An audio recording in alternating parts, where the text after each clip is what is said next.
Hello, I'm Brad Hadank, and welcome to Sportspage. In this program, we talk with the athletes, coaches, and staff who work to make University of Central Missouri Athletics one of the premier college sports programs in the MIAA and Division II as a whole.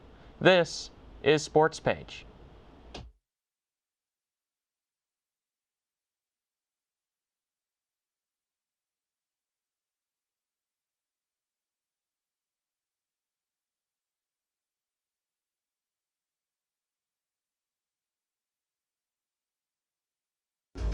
Our first guest today is Mules golf head coach Tim Poe, who is in his 34th season as head coach for the Mules. Coach Poe has had plenty of success with the Mules as he has produced 102 All-MIAA players, 37 Ping All-Region selections, 26 Ping All-Americans, and has had so many more players pick up other various accolades. Coach Poe's teams have won 8 NCAA regional team titles, and he's coached 4 NCAA regional individual champions.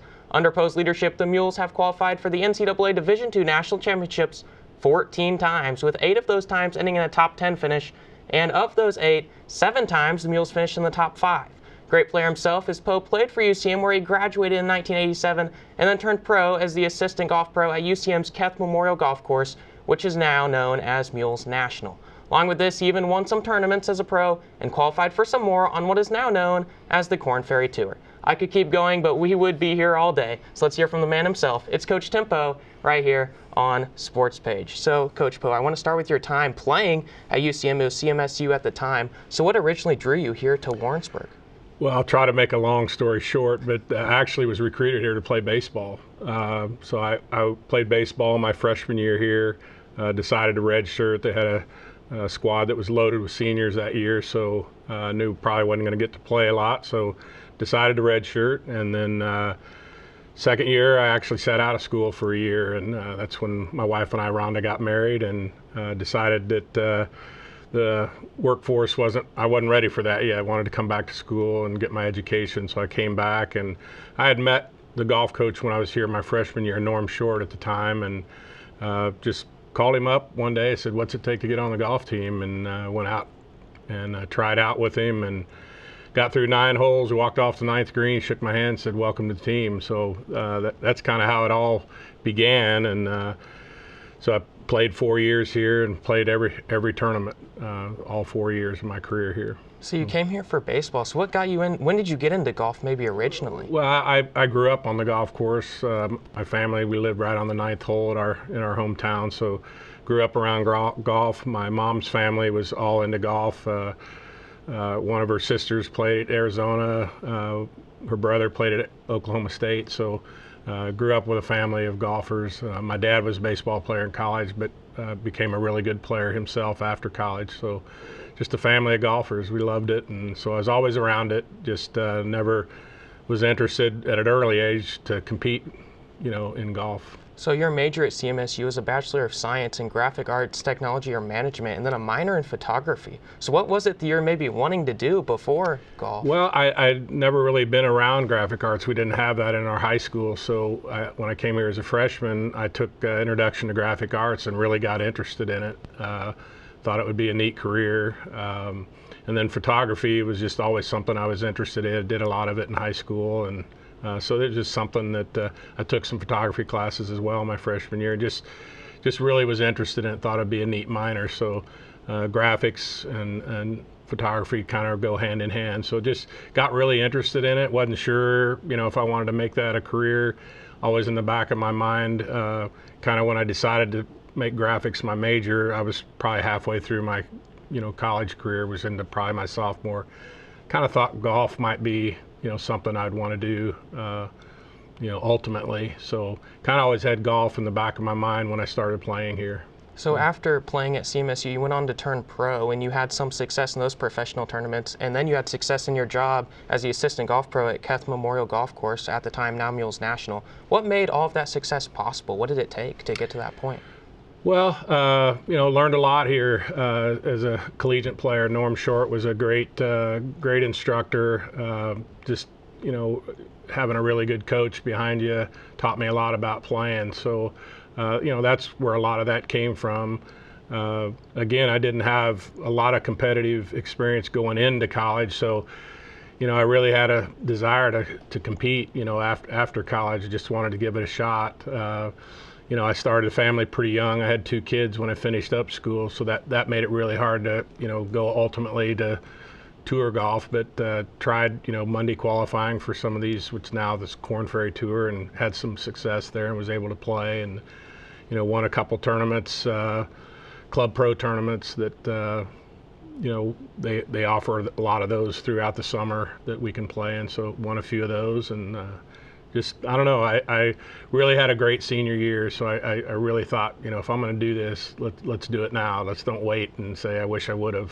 Yeah, and talking about some of that success, let's talk more now as your success as a coach. You've been here for 34 seasons now. We've talked about maybe what brought you here, but what's made you stay?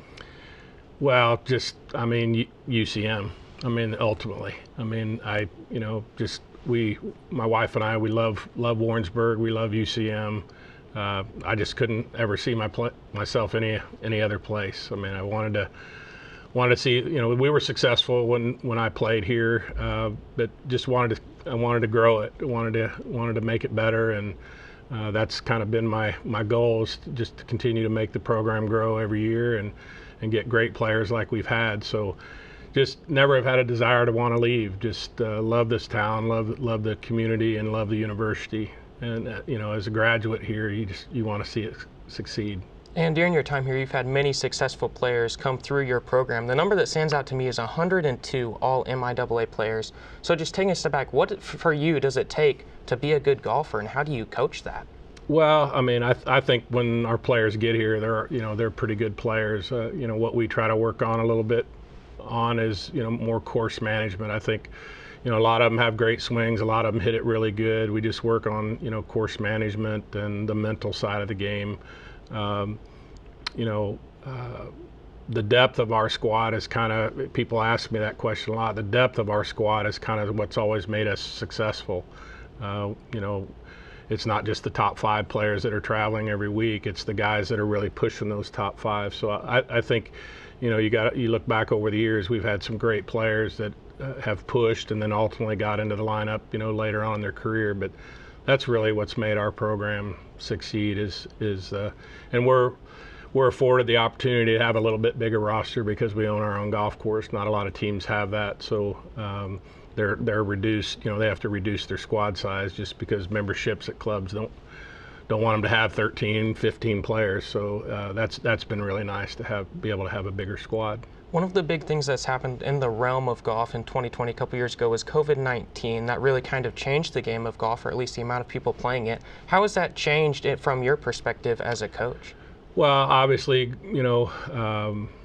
golf really grew again. It really got popular again. So, I think it's made, I kind of call it a golf boom. It's really grown a lot, since then. So that's made our choice of players. I think a lot of young players that kind of were going through that, you can play outside. So COVID, wasn't a big issue, even though they did have some kind of strange things going on the golf course when, not touching the flag and things like that. So, but no, I think golf grew, which, made the popularity of golf, and there's just a lot more players to choose from now, really. So your teams have qualified for the NCAA Division II National Championships 14 times. 7 of those times have ended in top 5 finishes. So what's the secret to maybe having such good squads? Is there one? Well, I think I just mentioned it. I think just ultimately our unit, the entire unit kind of having a common goal, and the guys, pushing each other. The camaraderie of the team, the chemistry of the team is really big, and everybody out, trying to do, have that one common goal. And that, we always have 3 goals. That's win the conference championship, make it to postseason, get out of the regional, and make it to nationals. Those are our 3, ultimate goals, which I think is no different than a lot of other sports. But, we really focus on that. And we've just had some great players that really work hard. It's beyond what we do in practice and everything. It's those guys that put the extra time in, and we've had a lot of those guys that are willing to do that and made our program pretty good. And you've talked about the depth of your team a lot, but only ultimately those 5 guys go to the tournament. So how do you handle that dynamic? Because you want to be a cohesive team, but at the same time, the guys kind of want to beat each other to a point. Well, so that's part of the success, I think. You got those guys that are back there that maybe haven't traveled as much and are hungry and really pushing. So, it has your top 5 guys kind of always looking over their shoulder.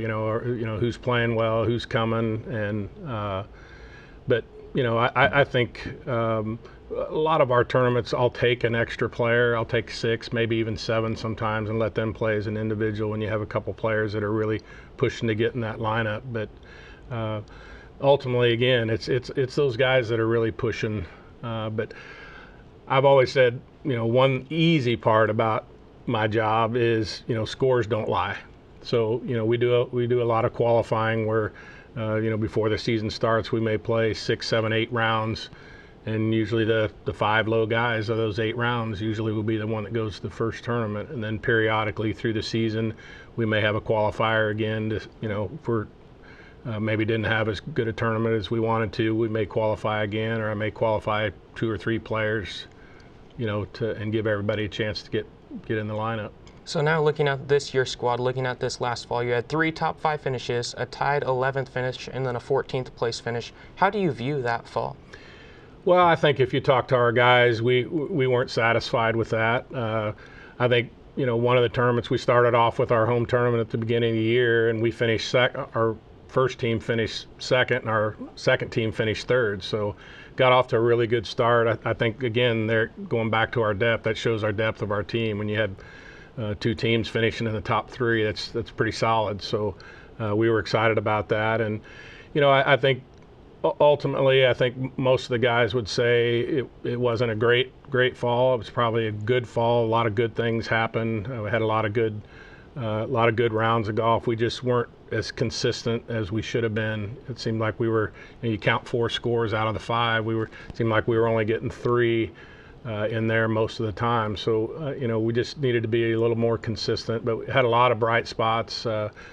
We had some young players play really well for us, which is good to see. And Calvin, who you're going to talk to here in a minute, had a pretty good fall, had a good stroke average for the fall. I think he was just over 72, which is pretty solid.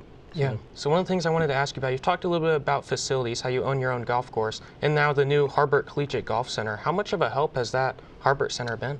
Well, it hadn't been here that long, so we're starting to see that help with recruiting. A lot of the letters I get, and when the kids or players come in to see it, it's an eye opener for a program of our size. Not a lot of Division II schools have their own golf facility, let alone a clubhouse and an indoor hitting facility and a sprinter van that we drive around the country. And so we have a lot of things that a lot of programs don't have. So, but the Harbert Collegiate Golf Center has been a big plus for us. I think both teams, the Mules and Jennies, both are really liking it, having a great time in there, and it just gives us kind of a home.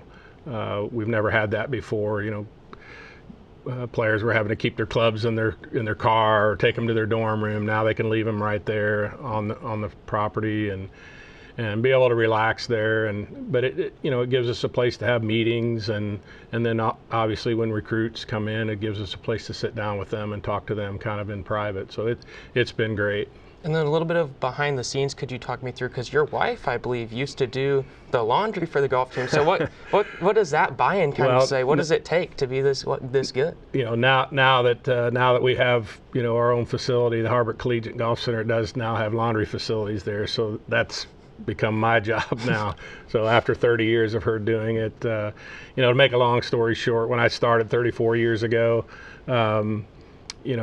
we used to issue all our uniforms. We used to give them, they used to keep them. Well, who's doing the laundry then? It's the players themselves. So a bunch of young guys that hadn't done that much. So our white shirts turned gray, our black shirts turned gray, and our red shirts turned pink. So my wife wasn't having any of that. So she said, kind of from that point on, she said, why don't you just have them turn them all in and I'll do them. And so she's done that for 30 years, which has been great. And our team's always looked pretty good.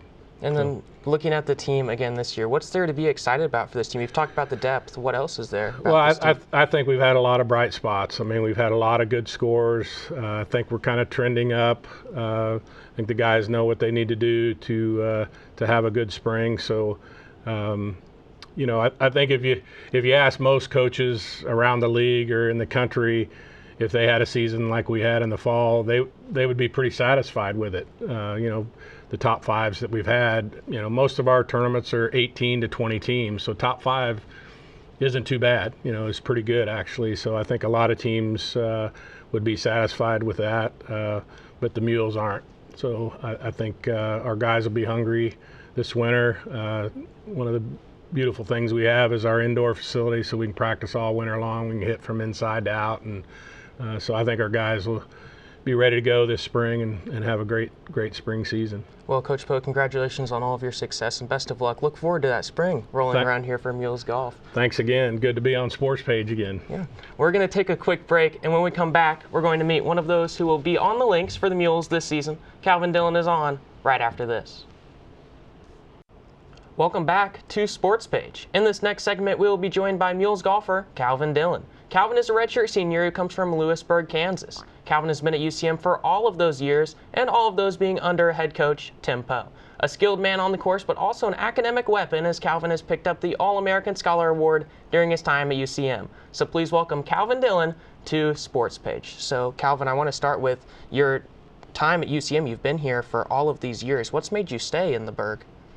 Well, I think first and foremost, just the fit that Central Missouri was for me, both athletically and academically. Coach has done a great job building this program. He's had a lot of success over the last 34 years, and he's built a great program full of great players. And you know, kind of looking back on all of those, you have aspirations of matching those guys or even outperforming them, and just trying to leave a legacy at a place, and it's kind of hard to do, you know, bouncing around. So if you stay where you're at, I think it's a good opportunity to build on that success. So here at UCM, you're an econ finance major. Can you talk me through maybe why that? Well, I started off as an accounting major and didn't really care for it, and then switched to economics and finance. And I was really interested in both management and financial planning, and I think that's kind of the career path I want to go down. I'm really interested in stock picking, trying to find securities that are profitable, and we're in a class right now. It's called the SMIF, the Student Managed Investment Fund, and it's really a blast in there. It's student-led. We manage a portfolio for the university, and we make real money, so it's really fun, and I really enjoy it. So family ties can be a big thing. You're cousins with former Mules golfer Cole Dillon. So did Cole's time here at UCM play a part in you coming here at all? Yeah, a big part actually. Cole played for Coach his entire career as well, and you know, me kind of having a grasp of what Mules golf was all about before even being recruited by Coach. You know, I knew about the program, knew how successful they were just because of Cole's time here, and yeah, he played a big role in me deciding to come here. So last fall for you was highlighted by a tied 5th finish at the Mule here in Warrensburg, where you shot 2 under. Overall, how did you feel about that tournament? I felt really good. The weeks and month prior, I hadn't been playing my best. I had qualified on the B team coming into that tournament. So that was kind of a good kind of settling moment of knowing that I still have my game and I'm still playing good golf. It's good to get a good finish in the home tournament because we actually didn't have the home tournament last year, but generally we just have that tournament once a year. So you really get one shot to play well in front of a lot of your buddies and, you know, friends here in Warrensburg who come to watch. So it was really awesome having a good finish in that tournament. In 17 rounds of tournament golf this fall, you sat on average just around 2 over par. What was working for you this fall? I think having that good tournament first was a big confidence builder. When we're all, you know, collegiate golfers at this level, it's more about, you know, what's up here rather than your swing. So I think getting that confidence and knowing that, you know, I was hitting the ball well was a good start to the fall, and I kind of carried that throughout the semester.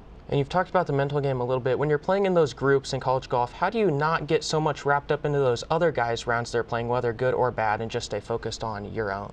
Yeah, sometimes it's difficult. You know, if you are playing with a guy who's playing really, really well, in your head you're kind of like, man, this guy's taking it deep. It's really impressive. But you know, at the end of the day, you're there for your other teammates, so you got to keep that in mind. You got to stay focused not only for yourself, but for the 4 others that you're playing with that day, and you know, try and put up a good team score. And how does it work playing in those groups, especially with the guys from other schools? Are you maybe a little chatty, or is it kind of more quiet and a lot of locked in? Yeah, I guess it kind of depends on the grouping. You know, if you have guys that you played with before, you know, you might be a little more friendly, more chatty. You'll get guys who are just so locked in they don't say a word the whole time, and frankly, those guys aren't very fun to play with. So I try and be, you know, cordial and friendly, and kind of do a little small talk throughout the round. And you know, we're there to have fun as well, so it's good to have a nice conversation throughout the day as well. So now that the fall is over and you look towards the spring, could you talk me through maybe some of your personal goals for this spring season? Personal goals, I mean, just continue to play good golf, carry the momentum I had in the fall. I think team-wise, Coach kind of mentioned it in the first segment, but we want to win the conference championship, regional championship, and national championship. Those are our 3 goals every year, and that hasn't changed this year. I think, you know, generally this team, since I've been here, we start a little slower in the fall and then kind of get going in the spring. The last 2 years we've won tournaments in the spring, so if we could do that again this year, I think that would put us in a good position heading into the postseason. And talking about those goals, what are you up to maybe in this kind of in-between season between the fall and the spring to kind of try to reach those goals? Yeah, so right now we're starting team workouts, lifting weights, doing some conditioning and whatnot. But as far as golf-wise, in January when we get back, we'll start playing or hitting balls in our indoor, putting and chipping a lot. We're blessed to have a nice indoor facility here where we can get some good work in. It has I'm not sure how big the putting green is, a fairly good sized synthetic putting green where we can hit putts and chips on, as well as a couple garage doors we can throw open with heaters to hit balls out into the range. So we're blessed to have that, and we get a lot of good work done in there through the winter. So we'll get started in there next semester. And talking about facilities, I wanted to ask you about the Harbert Collegiate Golf Center as well, because you've been here pre the Harbert Center and post the Harbert Center. How have you seen that help maybe the team? Yeah, it's been awesome. Rand and Kelly were very gracious to put up the lead donation for that building, and a lot of the other donors were very generous as well. But yeah, the facility's been awesome. Coach mentioned it in the first segment, but you know, Division II programs who have that locker room, the university owns their course, an indoor facility, a sprinter van. I mean, you just don't find that in Division II, and even a lot of Division I programs. But it's easy for coach to sit down and recruit in that building and, you know, show them the awesome facilities, and then that trophy case in there stuffed full of conference championships, regional championships, and soon a national championship. You know, it's hard to say no when you sit someone down in that building. And you've talked about maybe hitting off of the range. So I wanted to ask you how different maybe golf is from like football, basketball. They get their own facility where they get to practice on their own. On the golf course, you could be right next to some other guy who you've never met before. So how does that dynamic work out for you? I'd say, as far as Keth Memorial goes, it's good to have, you know, relationships with those patrons. You see regulars out there playing, and you build a relationship with them, and it's nice to, you know, form friendships out there and maybe play with someone who's not on the team. You know, a lot of our rounds are played together as teammates, so sometimes it's good to kind of have a breather and play with, you know, just a normal patron out there and kind of good time it a little bit. And talking about your teammates, talking about the team this season, what's exciting in your eyes about this year's Mules golf squad? Well, we had a couple young guys play really well this fall. I think it's good to see young guys playing well. Lawson, he's a freshman. He had a really good fall. And then CJ, he's a sophomore for us. He had a very nice fall as well. It's good to see those young guys playing well. You know, the old guys, you know, we can kind of turn around and figure it out and reach from something in our past. But for those guys to have success early is really big. I asked Coach Poe this question, but I want to ask it to you from your lens as a player and the dynamic of a team, because you all want to beat each other to qualify, but you also want to win as a team. How do you see that dynamic working out? Yeah, it's very motivating, knowing that there's 5, 6, 7, 8 guys behind you who could easily play in your spot. It keeps you hungry, it keeps you practicing, it keeps you focused. And like Coach said, it just goes to show how good of a program we have, and it's credit that to a lot of success that Coach has had. So for golf, you're traveling a lot, and a lot of those times those tournaments are more Monday, Tuesday. How do you stay caught up with academics through that traveling? It's tough. I won't lie to you, it's tough. We miss all day Monday, all day Tuesday, and usually Sunday we're playing our practice round, so there's not a whole lot of time there either. And when you're on the road, the last thing you want to do is do schoolwork. You know, you're there with your team. You want to focus on the golf and you know, have a little fun at the same time. But it is difficult. I think I kind of start slow in the semester when we're playing our tournaments in the fall, and then kind of catch back up in the second semester where maybe I've lacked in the first couple months of the school year. And speaking about traveling, you get to play a lot of different golf courses over the course of a year. Has there been one that you've gotten to play that's like, wow, that's super cool? Or like, do you have a favorite? Don't include Mules National because that wouldn't be fair. Is there a different course you've liked? As far as tournament-wise, we played PGA National this last fall. That was incredible. It's a tour-level golf course, and being able to play that was really, really awesome. We took a trip up to can't remember if it was nationals or regionals, but it was a couple years ago. We played a course called Inverness in Toledo, and that was they've held majors there. They've held the Women's Ryder Cup there, and it's just a incredible golf course, and it's probably the best I've ever played, and that was really cool to have that opportunity to play there. And then while we have a second, just looking out on the horizon, what do you see being next for yourself? Just focusing on playing good golf this next spring, working hard in the off season to achieve that goal. I think the team's hungry. We're looking forward to having a good, successful spring. Well, Calvin, congratulations on all of your success so far, and best of luck in this spring. That's all of the time we have for this episode. I would like to thank our guests, Coach Tim Poe and Calvin Dillon, for joining me, and hope you tune in next time for Sportspage.